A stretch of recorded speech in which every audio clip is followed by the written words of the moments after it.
the question I'm interested in is is science political? Is scientific knowledge political? Or is it just a reflection of the way that the natural world is? And I'm going to think about the reception of The Origin of Species by Charles Darwin as a way to get at that question, and look at the way that Darwin's theories of evolution were received in Russia.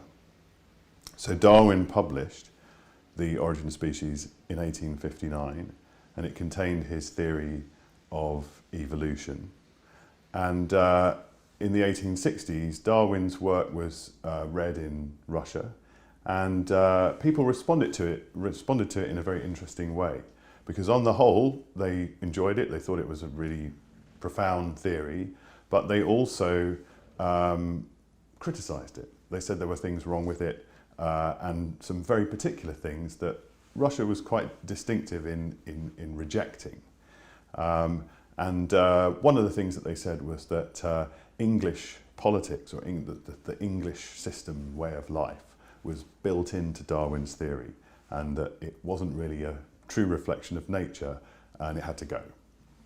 So first, the issue that they're worried about is the struggle for existence. And this is an idea in the theory of evolution that goes back to the late 18th century and the work of an English writer named Thomas Malthus. And Malthus wrote an essay on population in 1798. And in that book he said that the resources that were available for people to live on, to survive, were very limited. And he was writing against a view that humans could progress forever, that life could improve and forevermore. And Malthus said, no, there are limited resources and people are going to have to struggle to get them. And there's always going to be less resources to live with than there are people trying to get them. So everything is a fight. And Darwin took that idea and he incorporated it into his theory of evolution. And he said it provided a nice metaphor for thinking about the way that species have to struggle for existence. So they also compete with one another, fight with one another to get hold of resources to eat, to live. And there's always a struggle. And then what the theory of evolution said was that the organisms that are capable of having an advantage in that situation will be the ones that thrive. So a slight change in the nature of the organism that gives it an advantage will be inherited. And then over very long periods of time, those changes transform the organism into a new species. So Darwin incorporated this idea of the struggle for existence from Malthus into his theory of evolution, and it appeared in his book, The Origin of Species, that was published in 1859. Now, Russians started to learn about The Origin of Species in 1860, and there was a translation of the book in 1864. And the response was, on the whole, very positive. People thought the theory of evolution was a good thing, and biologists, naturalists and philosophers picked it up and celebrated it for the rest of the century. However, there was one feature of the theory of evolution that Russian commentators didn't like, and that was this idea of the struggle for existence. And there were two grounds on which they said that this was a problem. The first one was that in their experience, there wasn't a struggle for existence among species. They lived in a country that was extremely large, Russia. The Eurasian landmass is a vast area. And so the Russian experience of species, on the whole, was of small numbers of plants and animals and humans living in very vast terrains. So they didn't have a sense that there was a very, very limited set of resources that a huge mass of organisms was trying to compete to get hold of. If anything, it was the other way around. There was an abundance of resources and there were a few organisms that were using them. So that didn't seem right. But another thing that they picked up, and this is maybe where it gets really interesting, is that they thought that the use of Malthus in Darwin was actually political. That what Darwin had done was to take a theory that was reflective of the English context in which Darwin and Malthus worked and incorporate it into his picture of nature. So what was that theory, what was that context that Darwin had incorporated into his theory? The short answer is capitalism, the idea that people compete with one another in a free market, and those who fight hardest will succeed. This was the mantra of a capitalist economy, and what Russian commentators said was that Darwin had inadvertently incorporated this into his picture of nature. So animals and plants struggling, fighting, competing to survive was really a reflection of English society, not a reflection of the actual natural world. And if you looked at the natural world and they're thinking of, the vast expanses of Siberia, you don't see that happening.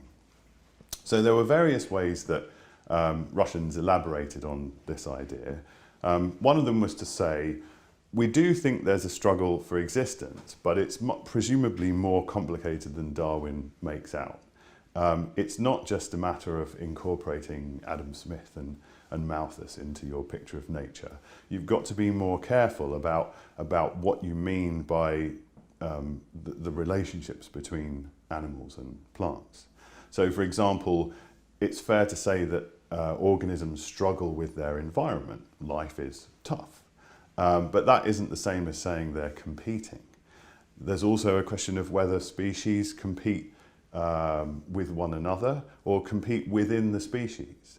And there was a Russian biologist whose name was Clement Timiryazev, and he tried to parse out these different features of competition and argued that it wasn't that simple to understand how evolution actually worked.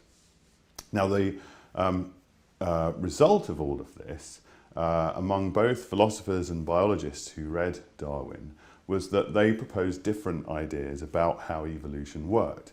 And one of the most interesting ones developed towards the end of the 19th century, and it's most famously associated with the Russian anarchist Pyotr Kropotkin.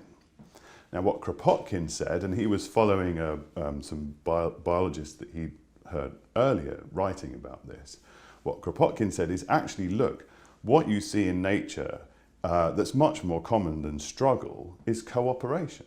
So if you look at flocks of birds, if you look at mother animals and their offspring, they cooperate, they look after each other, they work in groups. And surely that's the natural state that leads to evolution, not this sort of violent competitiveness that Darwin is talking about. So in 1900, Kropotkin wrote a book called Mutual Aid. And mutual aid was this idea that it's actually cooperation that leads to evolution and not competition. Now, Kropotkin is famous for his idea of mutual aid, but he's also famous because he was a radical. He was political, he was a radical, he was an anarchist.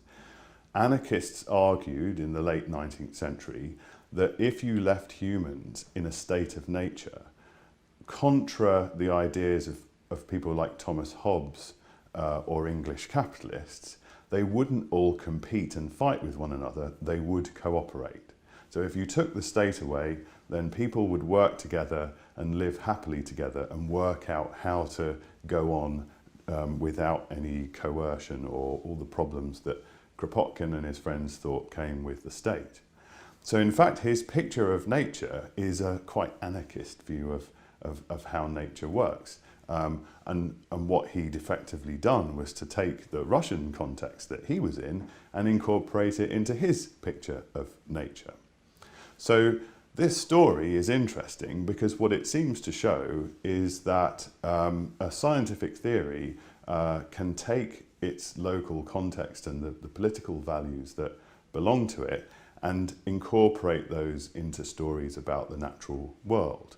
And in this case, you had two different theories, and the Russians criticized the English for putting their society into nature. And the response was a picture of nature in which one sees aspects of Russian society at the time. So it's a fascinating case of how science and politics are connected, but it's of course only one theory. And the big question is, and this is something to think about for the future, the big question is does that happen all the time, or is this a special case? Is science always incorporating its local context, or does it manage to get beyond it? So how do we can we have a truly objective science, or must it always be a reflection of the time and place in which it's produced?